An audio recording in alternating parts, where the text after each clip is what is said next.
What's up, YouTube? So it's been a couple weeks since my last video, and as promised, we are back with a video where we're going to put a camera down each and every one of the cylinders to check the condition of the cylinder walls and the piston tops. The camera that we're going to be using is the Depstec DS300 Professional Industrial Endoscope. This is something that another Cobra recommended to me. I've been through maybe 5 different endoscopes and I've had to return each and every one of them because the video quality was subpar, but this one seems to be okay. So we'll be utilizing this here in a little bit. And just a little tip, whenever you're not working on a motor, I recommend keeping the openings to the motor closed off. So I have the coil covers on the motor so that way nothing falls through into the cylinder from the spark plug holes that are exposed. So just a quick little tip. A couple of changes that have happened in the garage since the last video is I have this little light setup that I bought from Harbor Freight during Cyber Monday. I have this camera, of course, and I don't think you've seen my Lightning in the garage, but there it is over here to the side. I have a lot of plans for her. That'll be for a different kind of video. Anyway, we'll go ahead and get started removing these coil covers and seeing if we can make use of this camera. I'm not sure how this is going to turn out, but we may have a little bit of camera on camera action, or if the video quality and the SD card or whatever memory card in here can record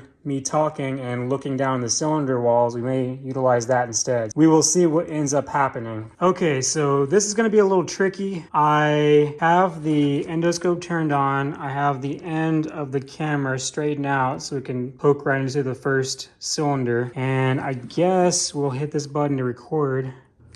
There we go. So it's recording. So now we have 2 recordings going on with our cam on cam action. So I guess I'm gonna hold this camera here and then I'm gonna go ahead and put this into the cylinder. So I haven't looked yet, so I don't know what it looks like. We're gonna go down inside and see if we can get an idea of the condition of this first cylinder. It's gonna be a little tricky. It's a little tough. I don't know if the piston is at the top of the cylinder, so it could be at top dead center, and I can't really stick this in there. I don't know yet. This is really tricky.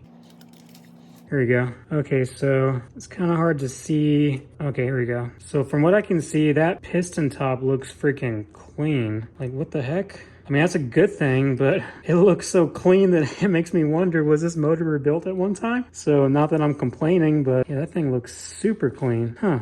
Okay, I'm having a little trouble here. So what I've noticed is you want this to be as straight as possible or else it's going to basically get hung up on the spark plug hole. There's some better cameras where you can move the head of the camera around, and I wish I got one of those. I got this cheaper one instead. So I don't know, it looks okay. If you look up on the cylinder wall, it's like a little darkish color, like a ring going around it. I don't know what that is going on, but I think we're good. But yeah, that piston top looks so clean, it just has me kind of scratching my head, just wondering if this motor's been rebuilt. Let's try this next one. Okay, so this one appears to be as if the piston is at the very top, because I don't think I can go down very far. See, I run into the piston top. I don't know if it's just me, but this piston top seems to be a little bit dirtier than the other one. This other one looked super clean. Let's see if I can go in there. Maybe it doesn't look clean anymore now that I'm closer, but it did look clean for a second when I was up top. So I guess I just got confused with the image quality. Yeah, that looks a little bit dirty now, as in from some mileage, but I mean, it looks normal.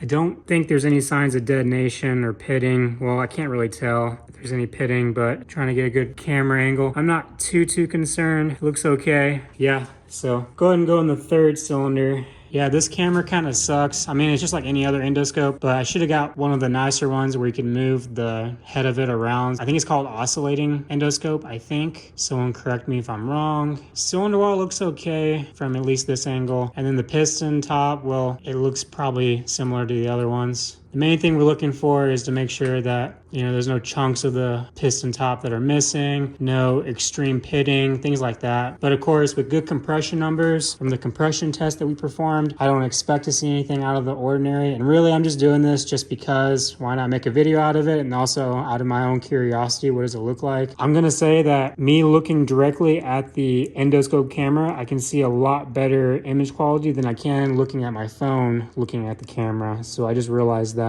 Yeah, it looks pretty much like normal wear and tear. I'm not 100% sure, but there could possibly be a little bit of pitting, possibly. It's hard for me to tell, or that could just be the normal texture of the piston top. I really can't tell. You can only do so well with the video image quality with these things. I don't see anything extremely out of the ordinary, so it looks pretty good. And I think I still see some of the crosshatch on the cylinder wall, so I think that's a good thing. But yeah, this one looks pretty good. We'll move on to number 4. I'm not a mechanic, I'll just go ahead and say that, but I do think I know enough about cars. I don't think I'm going to be able to look at every single angle of every single piston top. But like I said, I've already done a compression test. Everything checked out okay. I'm not too concerned. I'm just trying to take a quick look out of all the cylinders and just get an idea. This one looks pretty good. So we'll move on to the other bank. All right, so we're back on the other side of the car, the passenger side, and we're going to go ahead and start looking at the front cylinder on the passenger side. So as you can tell, maybe you can tell on your side from your point of view of the cam on cam action, but I mean, the piston top, at least this one, just looks like it's a little bit dirty, but you know, a little bit of carbon buildup. And as far as that, maybe that little bit of pitting, I think maybe that's just the texture of the piston top. I don't know if that's from detonation or just the normal texture. I really don't know. I will say that the spark plugs didn't really seem to show any signs of detonation. I don't think we have too much to be concerned about. I don't think I can really look at the cylinder wall from this side without turning the motor over. And I don't think it really is necessary to go through that much trouble because everything's looking decent so far. I don't think I have a reason to have to look more thoroughly into this. We're gonna go into the next cylinder and here we go. So it's weird because when the piston is down further into the cylinder and you look from a distance, it almost seems as if the piston top looks clean. But then when you get up close, then you see a little bit of the texture going on and it looks to be a little bit of carbon buildup as well. So I don't know, that's a little confusing. I'm looking at the cylinder as well. Maybe that's just a reflection of the piston top. But yeah, I mean, that looks pretty much normal. So we'll go ahead and look in the next one. I mean, these piston tops look pretty clean for the most part. I'm sure if I got closer, I would see, you know, the texture and some carbon buildup. I'm sure there's piston tops that look a lot worse than what this looks like. This looks pretty much to be normal wear and tear. But if someone is an engine builder or knows a lot more about these motors than I do, or just building motors in general and they want to speak up, by all means, I'm more than willing to learn as much as I can about cars. Been working on cars for a while, but I still have a lot more to learn. I'm gonna go ahead and go into the last cylinder. I feel like I'm having to poke it several times. Try to sneak into the spark plug hole, and I'm struggling here. Go figure. The last one is the hardest one to get in there. Ugh. Why is it gotta be so hard? Okay, here we go. Boom. This one's pretty much at the bottom of the cylinder. From this angle, the piston top looks pretty good. So yeah. I mean, I'm feeling pretty good about all 8 cylinders. I didn't check every little square inch of each piston top or the cylinder walls. I would need a better camera to do that. Unless I'm having actual issues with the lower end, the bottom end of this motor, I don't think that's really necessary.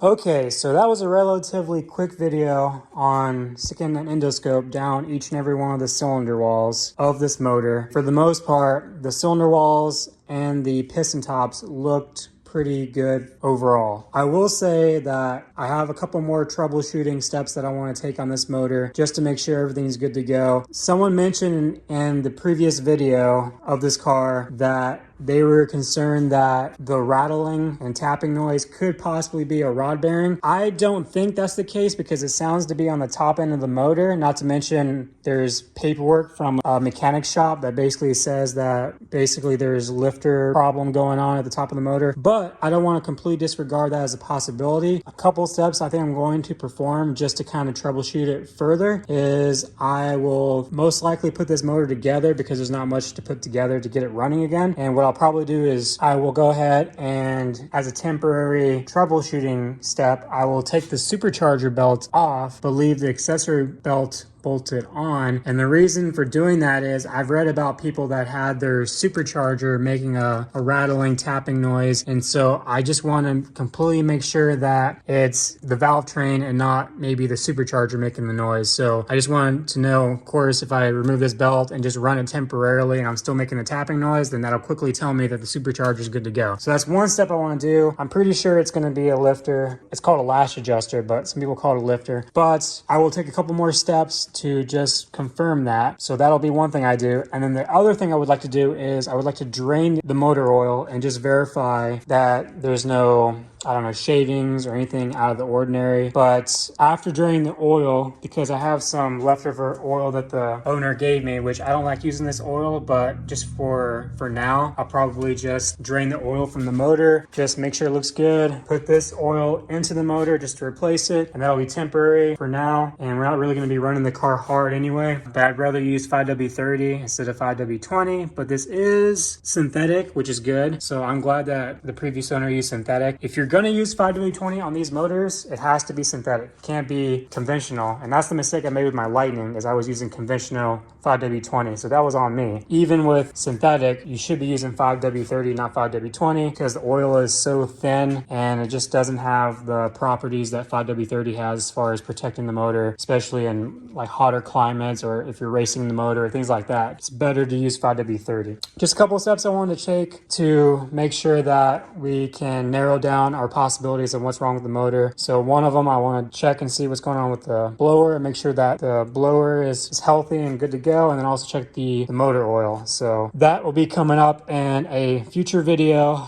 and I think that's going to be it for this video. Hope you enjoyed it, and we'll see how this turns out. Thanks for watching.